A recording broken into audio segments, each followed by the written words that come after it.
आप मेरी बात कदापि नहीं मानेंगी राजकुमारी दुर्धरा। मैं इस बात से भली भांति परिचित हूं, किंतु एक बात याद रहे, एक स्त्री पुरुष को बना भी सकती है और मिटा भी सकती है। मैं ये नहीं कहता कि आपका इसमें कोई दोष है, किंतु जैसे एक कोयल की सुंदरता उसकी मीठी कूक में होती है, वैसे ही एक स्त्री की सुंदरता उसकी पति भक्ति में होती है। भक्ति होती क्या है? प्रेम की चरम सीमा। प्रेम की चरम सीमा अर्थात संपूर्ण विश्वास, संपूर्ण समर्पण अर्थात भक्ति। और जब ये जहां हो जाती है तब एक पक्षीय नहीं होती।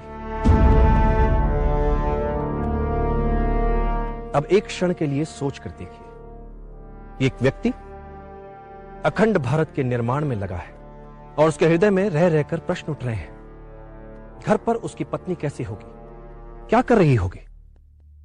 कल्पना में यह चित्र कितना विचित्र लग रहा है। इसलिए कहते हैं कि प्रेम योद्धा को निर्बल बना देता है। प्रेम योद्धा को ऐसी ऐसी दुविधाओं में डाल देता है जहां उसके लिए उचित और अनुचित में भेद करना कठिन हो जाता है। प्रेम में उसे सब कुछ इतना स्वप्न, इतना सुंदर लगने लगता है कि वो लड़ना तक भूल सकता है उसकी सुगंध में डूबकर, कि वो युद्ध तक हार सकता है उसकी सुगंध में डूबकर। यह उसके लिए घातक हो सकता है, उसके साथ कोई भी अनहोनी हो सकती है। और चंद्रगुप्त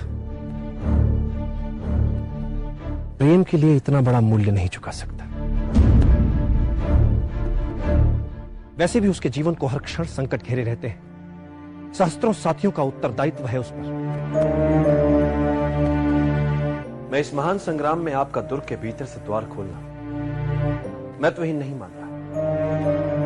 मैं प्रेम के विरुद्ध नहीं हूं, मैं सम्मान करता हूं प्रेम का, किंतु एक छोटी सी भूल जीवन ले सकती है चंद्रगुप्त।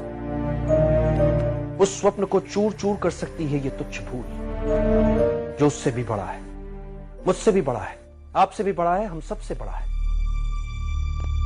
अखंड भारत का स्वप्न ये है चंद्रगुप्त, जिसे इतिहास गढ़ना है, जिसे इतिहास में अमर होना है, जिसे इस समय का युग पुरुष बनना है। ऐसा युग पुरुष जिसे आने वाली सैकड़ों सहस्त्रों पीढ़ियां चंद्रगुप्त मौर्य के नाम से जाने। बड़े कठिन मार्ग पर चल पड़ा है और यह मार्ग मात्र यश और प्रसिद्धि का नहीं है राजकुमारी दुर्धरा। पवित्र यज्ञ है उसका लक्ष्य, और जब यज्ञ इतना बड़ा हो तो बड़े बड़े बलिदान देने पड़ते हैं उसके लिए।